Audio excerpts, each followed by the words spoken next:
आज दिनांक 4 दिसंबर 2020 वर्ग प्रथम से 10वीं वर्ग तक विषय गीता पाठ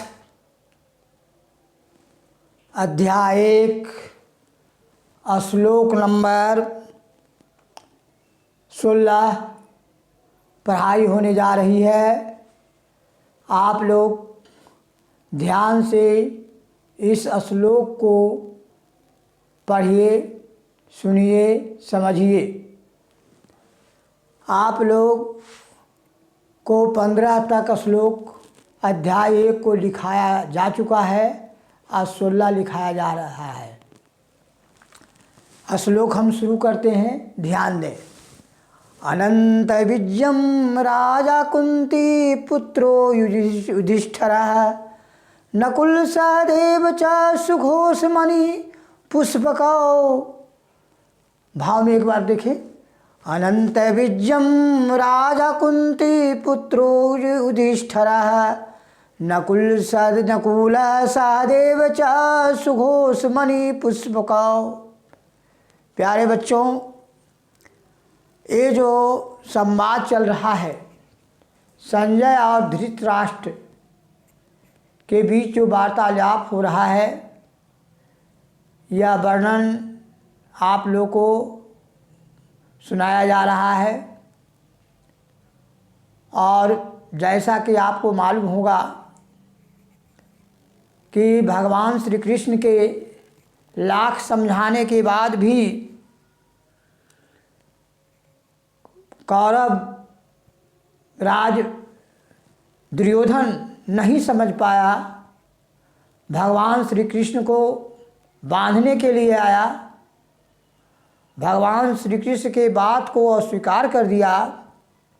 तब महाभारत युद्ध निश्चित हो गया। पांडवों और कौरवों के बीच यह भयंकर युद्ध हुआ, भयंकर रक्तपात हुआ।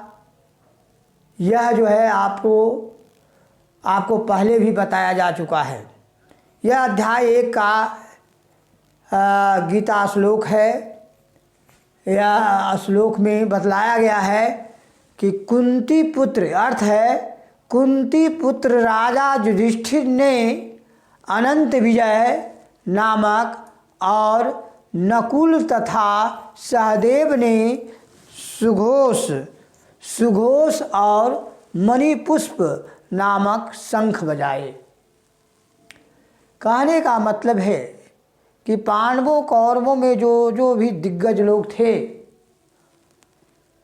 और कौरवों में जो दिग्गज लोग थे, अब युद्ध तो निश्चित हो गया कि युद्ध होकर ही रहेगा।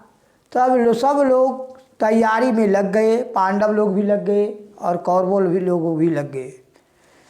जैसे कुंती पुत्र राजा युधिष्ठिर ने अनंत विजय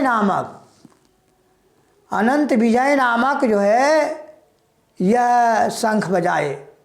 कुंती का पुत्र राजा युधिष्ठिर ने अनंत विजय नामक और नकुल तथा सहदेव ने सुघोष और मणिपुष्प नामक शंख बजाए।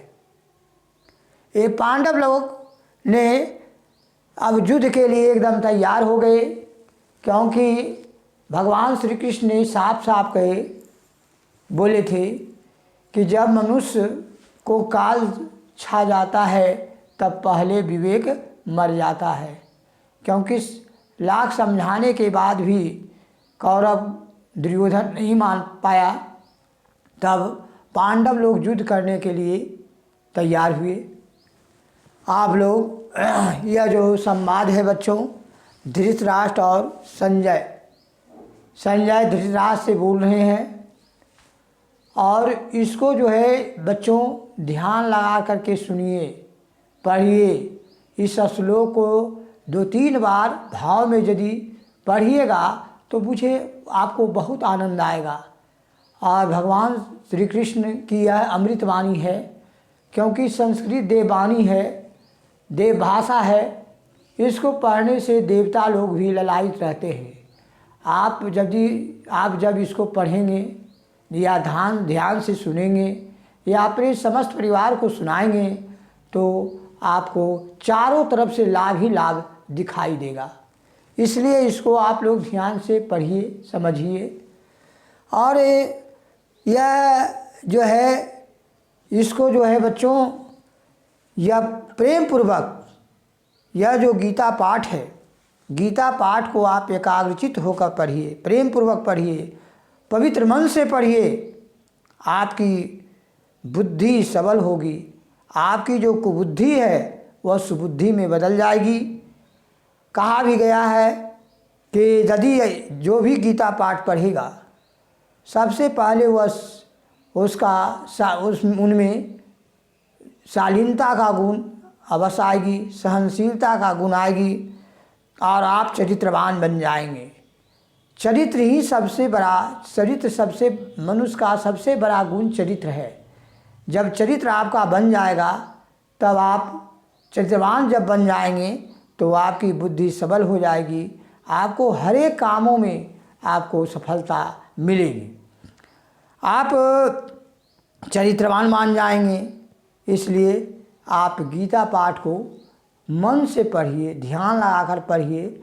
आप लोगों को मालूम होगा कि ये जो गीता श्लोक है, गीता पाठ के अध्याय की संख्या, कुल अध्याय की संख्या 18 है, श्लोक की संख्या 700 है। आपको अभी तो आज तो एक अध्याय का श्लोक नंबर 16 पढ़ाई हुई, कल आपको 17 पढ़ाई होगी। इसलिए आप लोग इसको ध्यान दीजिए, इस पर भी ध्यान दीजिए और भाव में पढ़िए। जैसे इस ढंग से पढ़िए, अनंत विजयम राजा कुंती पुत्रो युधिष्ठिरः नकुल सहदेव च सुघोषमणि पुष्पकौ। पढ़िएगा तो बहुत आनंद आएगा। और आप हम भगवान से, आप लोगों को हम भगवान से हम प्रार्थना करते हैं कि आप लोग का मंगल कामना मंगलमय हो।